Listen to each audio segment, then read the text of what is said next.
Hello, everyone, and thank you so much for joining me today. I'm really excited because I have a very special guest with me, and we're going to have an amazing discussion about the ultimate guide for financing your dream practice. Rob, how are you doing today? I'm great, Maritza. Thank you so much for having me here. I'm excited to be here.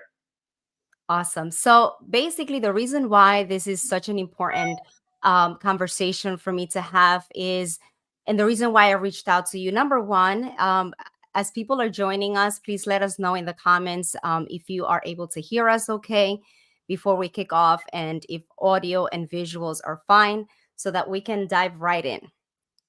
I see that we have one viewer, so just let us know we can hear you or we can see you. Just give me a thumbs up and we'll continue. A lot of times it's just like when you're doing live events. So let me know in the comments where you're watching from and if our audio and our visuals are good. As soon as I get a thumbs up, we'll get a head start. And it looks like we are good to go. Awesome. So my topic for today is basically unlocking startup success. And we want to talk about the uncertainties around financing. And I wanted to bring someone that I trust and I respect and I have a lot of fun hanging around with at times. Rob from Bank of America. He's the regional vice president of financing, healthcare financing in the New York, Connecticut tri state area. And again, he is someone that I truly, truly respect. He's been able to get a lot of practices to go from conception into be thriving practices. And he walks a lot of these dentists who are first time practice owners through the process of financing their practice startups. And so I have put together a list of questions for you, and if you're joining me live and you are able to, and you have any questions and you want to pick his brain, we're going to be having a discussion for, I don't know how, about 20-30 minutes. And if you have any questions, let us know in the comments and I will make sure that I ask Robert. And so he needs not an introduction, but I want to dive deep right into the questions that I have for him, and to set the stage of the reason why you should watch this till the end, whether you're doing it live or the replay. And that is that I've noticed in the most recent times that there are a lot of resources, and I think now more than ever we have a lot of opportunities to start our businesses. And I was talking offline about personalities with Rob, and how my husband and I have such different personalities. He's so analytical and I am a go-getter, and as a go-getter myself, I jump into decisions, and I like to just take on risk. But a lot of dentists, especially with this economy, the news and the things that are happening, the interest rates and all of that, are basically uncertain and skeptical about whether or not it's a good time to start a practice, and if it's feasible for them to finance their dream of practice ownership. So that is my first question to you that I would love for you to address for our audience today, Rob. Yeah. So first of all, I feel like that's such an important question today, where everyone has significant concerns with everything that's going on in the world. Not to get too deep into those particular details, but obviously there's concerns out there. And like one thing I could say is I've been in the dental market, specifically in the New York market in dental for 20 years. So I've kind of lived through more than I would like to be totally honest. And I've seen the ups and downs. And the reality is whenever you pursue a startup or pursue practice ownership, there's always going to be questions that you want answered, and there's always going to be concerns. But what I've noticed in my time in the dental industry is that there's never a perfect time, right? And the one thing about that, and that I could get into a little bit deeper, is you want to be financially prepared for the undertaking, but you also want to understand that you're not going to have an answer to every question. And part of the value of the people like myself and yourself, Maritza, and others in this market is, to help you get those answers or to provide you with guidance. Even with the market conditions being where they're at, we have seen a growth in startups year over year, specifically the last few years. And I mean that might sound crazy to you, but I have the data to back that. What's happening and what we're seeing in the market is, people realize the importance of practice ownership, and that you don't want to put it on delay too long, because it will impact the amount of income you earn over your lifetime, but also it will hurt you long term into retirement. Like, having a retirement vehicle is important, and owning a practice is one of those retirement vehicles for most doctors. So, although the market conditions are challenging today, with interest rates being higher than normal or higher than we're accustomed to, the reality is interest rates are a temporary situation. Most people will refinance debt within their home or their business debt within a period of 5 years. So, what I could leave you on in pertaining to that question is that, you want to gather as much information and educate yourself, but don't allow the market conditions to stop you from pursuing practice ownership. If you think about it, banks lend to dentists 100% if they have a Mm. healthcare division generally, and they do not stop lending even when market conditions are challenging, within the economy, wars, pandemics. We're still lending. So, high interest rates, we're still lending. That doesn't discourage banks from lending. So, with that in mind, if we're lending 100%, doctors should not be discouraged from pursuing ownership. So that's a really good point, because we always hear, and this is not necessarily just in the healthcare, financing, but it's almost like for real estate. And when people are trying to buy a home or to start a business, it's someone is always going to tell you now is not the right time. It's either the interest rates, it's either the economy, or it's it.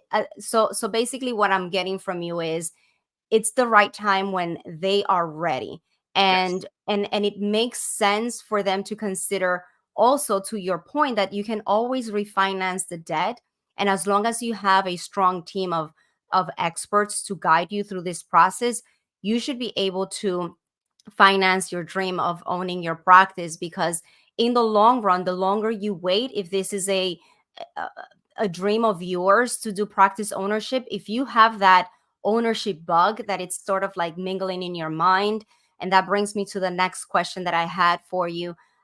You want to pursue it, but pursue it with caution, because as I said earlier, we have these two different personality types. We have a lot of noise that it's happening out there. So what the message that I always bring to doctors, to your point, is it has to work for you. It has to make sense to you. It's whenever you are ready to pursue a certain career change, and in this case, practice ownership. But banks are offering financing at 100%, and that is something that doesn't happen in any other business, or even in real estate. You have to always come up with something. So the statistics are there to support you, and the banks know this is, you're not a liability, you're an asset, and they're willing to support you as long as you're preparing yourself. So that brings me to another question that a lot of dentists, and I started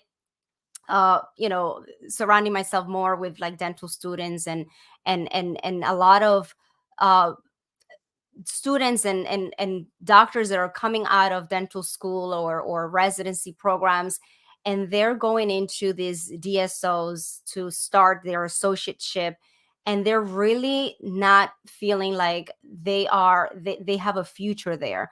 Some DSOs are great, some of them, but they feel like they need to settle, and they have to work as an associate. And again, by all means, I'm a very big believer in developing your clinical skills, and before you jump into practice ownership, making sure that you are prepared, and that also implies your clinical skills, leadership skills, and you continue to grow that with time. But a lot of students or associate dentists that still carry a lot of debt from dental school going to these DSOs because they need to earn income. And it's because they have this myth or this conception, and correct me if I'm wrong, about their ability to finance a practice because they've already acquired, or they're carry on a large debt from dental school. What do you say to those dentists? Yeah, it's been very much happening in the marketplace where not all DSOs are built the same. Some of them are great places, great environments to learn and gain mentorship from, and others maybe don't provide those type of situations for associates. But the reality is we have seen a trend in the marketplace where DSOs are they're more relevant in the market within dental communities.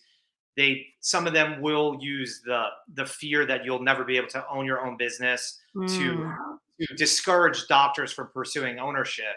And but that the reality is that is not the case. Like, you know, they use the fear of you assume so much student debt. In New York, the average student debt may be like 538,000 because of the higher education between some of the large institutions like NYU or Columbia. And but that shouldn't discourage you, because the reality is that's an investment in yourself. And that's how the banks that have a healthcare division view you as a potential client, right? They're looking at you as a person that has made a significant investment in yourself in terms of education mm, and training. And the student debt is accounted for in our accounting. So banks use math. That's how we determine decisions, right? If you're healthy, if the future practice that you're pursuing will support the debt, including your student debt. So banks will stress test what you have to carry in debt and make sure that the loan and the future practice will be in a safe place. So student debt is not discouraging. My average applicant probably has 500,000 at this point. so So this is gold for anyone out there watching and looking at their, student debt and thinking, oh my gosh, I need to work 5 years, 10 years, and listening to your, DSO or friends out there. This is why for me it's so important to bring on, and the reason why I want my doctors and my audience to make sure that they follow me, that they subscribe to my channel and things, because the more I am able to do this, interviews and bring on experts, the more I'm able to help a lot, answer a lot of your questions. And this is such a hot topic where I see that the incentives and that fear, as you just mentioned, where it's almost like they are told, or they're made to believe, I need to invest 5, 10 years of my life before I can consider practice ownership. And that may mean that you start working for someone that you're not satisfied working in. You have no control of the people that are being hired, the client kind of clinical excellency that you want to provide, given the area where you're opening. You may want to start a family and be able to have more control of your time and your future. And so I'm so happy that you said this. So for anyone again watching, he's currently doing loans for people that have up to $500,000 in debt, but that's not to say or that, more. or more, Or in student debt. Okay. So yeah, I'm so happy that I brought you on, because this is a question that I get all the time about, about their ability of when is the right time for them to start. Now, the other question, as I am not seeing people post questions here, but we have more than 10 people watching. If again, don't be shy.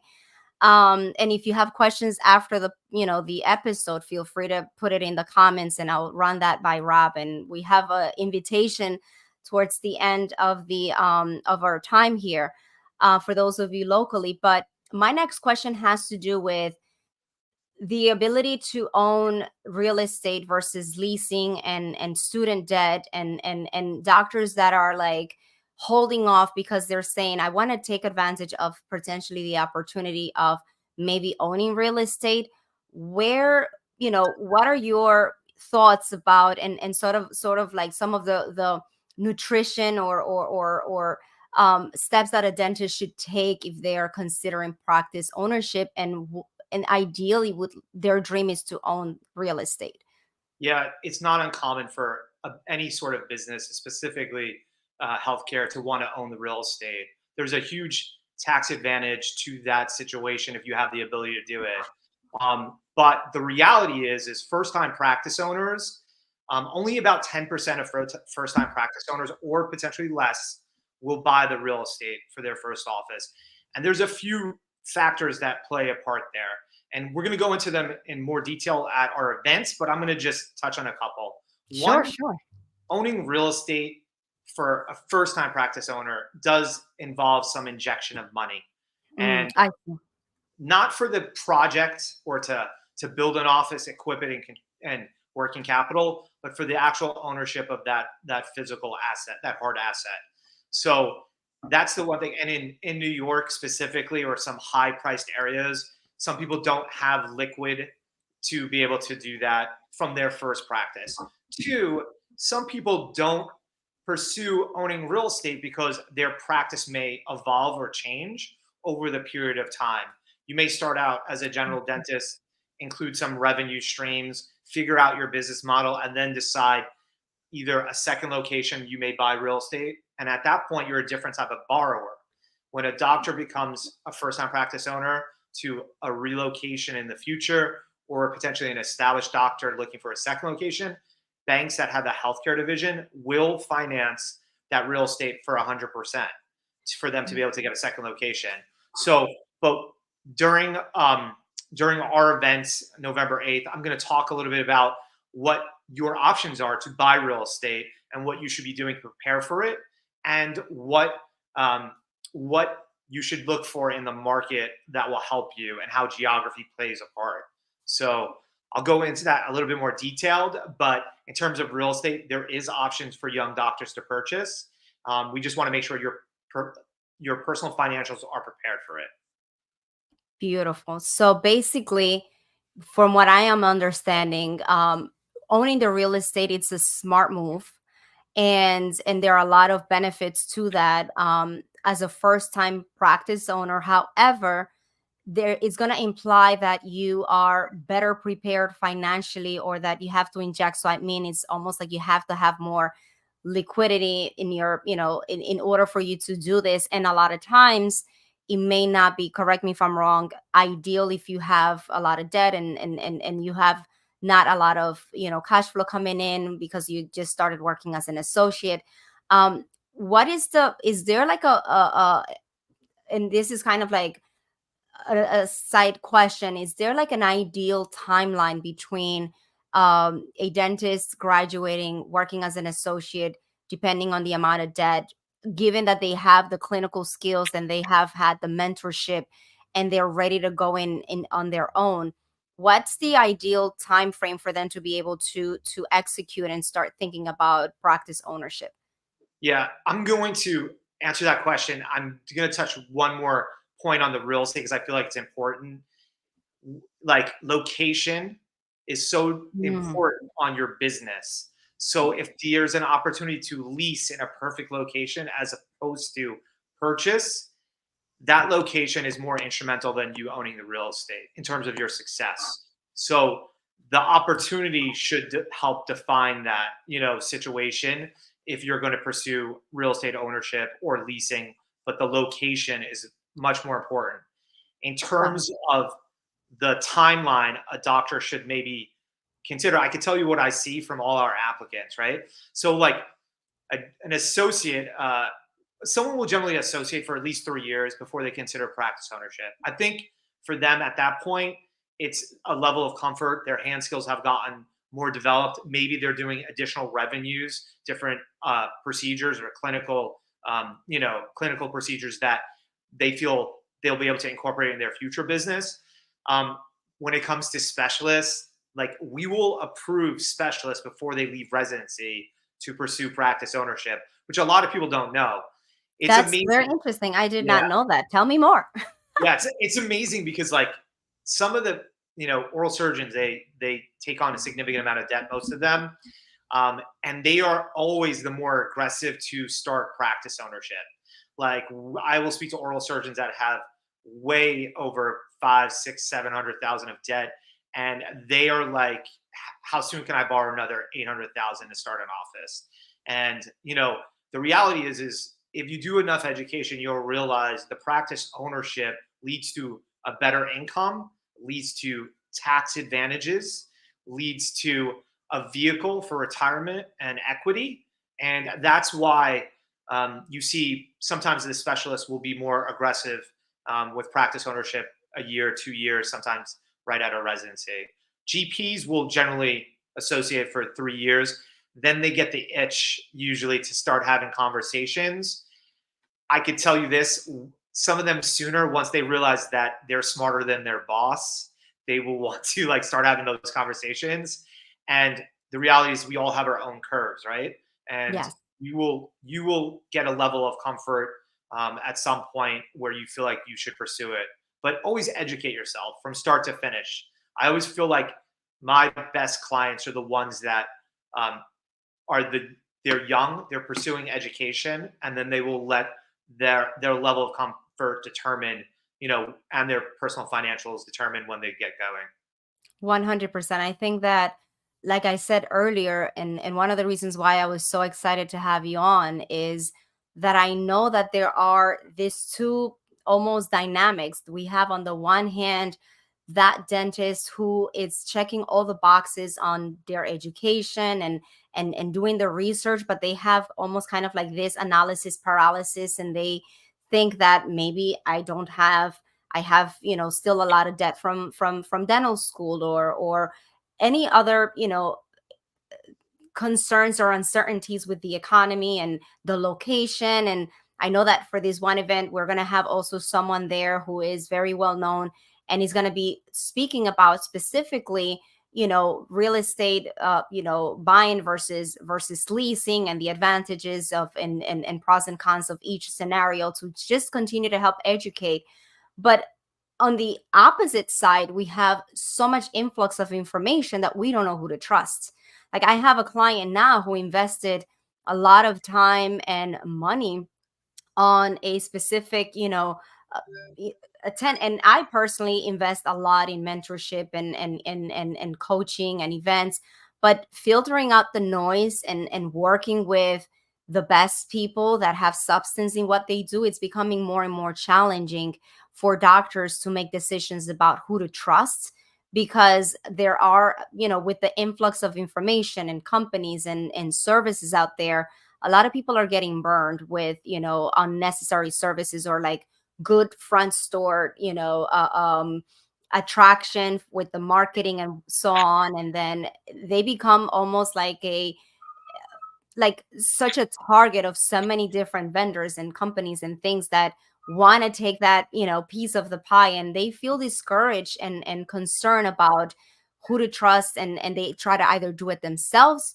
and or have to really be careful with who they trust. So on that note, I want to ask you just, this is one thing that I always like to do, and that is, for the dentist that has that ownership bug, that it's currently watching and is thinking about taking on the chance of getting ready for practice ownership, whether it's going to be in a year or two. What are some things that they can start doing, like a practical actionable tip that they can start implementing immediately to help them get in financial fitness to be able to finance or to qualify for financing their dream practice in the near future? Yeah, I mean, the first step they could do is to have someone evaluate their financial position, right? And understand their 1 year to 5 year plan, right? Because we want to understand what's going to take place not only currently, if you're buying a home, if there's some financial needs, but also what your plans are in the next 5 years. And to have it evaluated by someone that specializes in healthcare, whether it be a CPA or a bank, right? Understanding the bank's parameters, even if you're not starting an office today, if you could get an application, not necessarily submit it, but fill it out. Don't sign it. The bank's not trying to pull your credit at that point, but you could have someone look at your personal financial situation, determine if you meet all the credit parameters, which generally there's five, and make sure that you're in a healthy place to be able to pursue it, or develop a plan to clean things up so you could pursue it moving forward. You know? Is it fair to say that if they're thinking about practice ownership, maybe they can hold off from getting the nicest, car out there, and Yes. what about home ownership? What are your thoughts between, because I understand that there's certain personal, lifestyle sort of, investments that we want to do. Like you touch on a really smart, important point about how you as a healthcare lender look at their debt for like dental school as an investment to themselves, so that it's something that gets accounted for but doesn't really hurt them in their ability, so long as they're able to justify it and have, like be able to pay it off, and along with the lending for financing their practice. But what about other types of big purchases when you're thinking about starting practice ownership? Yeah, so any big purchase that requires financing will be accounted in it will be accounted for by a bank that when you're pursuing ownership or financing for ownership. If you are choosing between buying a home and starting an office, just understand whether you rent or have a mortgage, right? If you have a lease or a mortgage, if it's in your name, a bank will account for it. When a doctor comes to me and they're like, hey, I'm going to either start an office or buy a home, and I always suggest to situate yourself with home ownership. If you could put off home ownership for 2 to 3 years, that will give you enough time in your business to be able to validate a good mortgage for a home. But if it's one or the other, you want to get your home settled first because, like I said, we're going to either see rent or mortgage, but it's always a cost that is a line item on a bank's application and accounting. So Yeah. make sure your family, your situation is set and with your home, and then Yes, I do have a lot of young families with small children, and that's kind of like one big important topic to discuss, because we need, we want our kids to be able to grow in a good environment, in a good location, perhaps, depending on where we're planning on doing our business.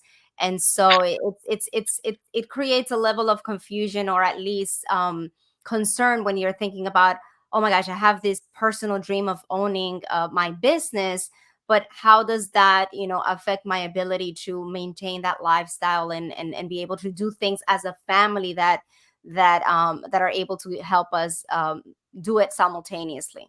yeah, I'm also not trying to get yelled at by someone's spouse about about telling them to not get their home situation, in a good place. So, but it is the best way to pursue if you're trying to decide between one or the other. 100%. I mean, this has been such an insightful conversation, and I think that your tip, I just remind me of that one tip one more time for those doctors who are thinking about getting started with practice ownership. You said that they should basically do a revision or a self audit of their 1 to 5 year plan, and they need to also have the with either a CPA or a healthcare expert, to be able to get them to understand the parameters of their qualification, correct? Correct. Yes, you definitely want to make sure the CPA is healthcare specific, or a financial advisor that's healthcare specific, and generally a healthcare specific lender, so that you understand the parameters, right? And that's just a starting point, right? It's a starting point to create a roadmap to ultimately fulfill your goals. So yeah, that's 100% it. And speaking of a roadmap, right? We have now the I want to focus now on understanding, letting doctors in the New York, New Jersey area to know about our upcoming event, which is going to be November 8th. And I know that there will be a lot of people watching the replay, and so I would love to hear from you. Why should a dentist thinking about practice ownership join us for this free event on November 8th in New York City? Why should a dentist join us and not miss it? All right. So first of all, the people on the panel are sincere about their profession and helping people, right? And we're not trying to define your timeline, but we're trying to provide information. And you're going to get really specific information in relation to what you could use as a tool moving forward, whether you're starting next year or the year following, or much later.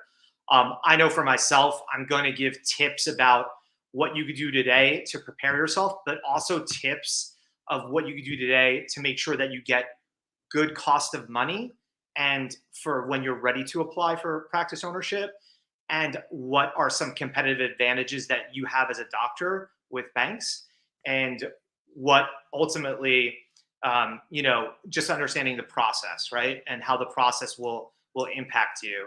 And I know what I'm going to say, and it's all great stuff, but I also want to hear what you're going to say, because you are one of the panel of experts.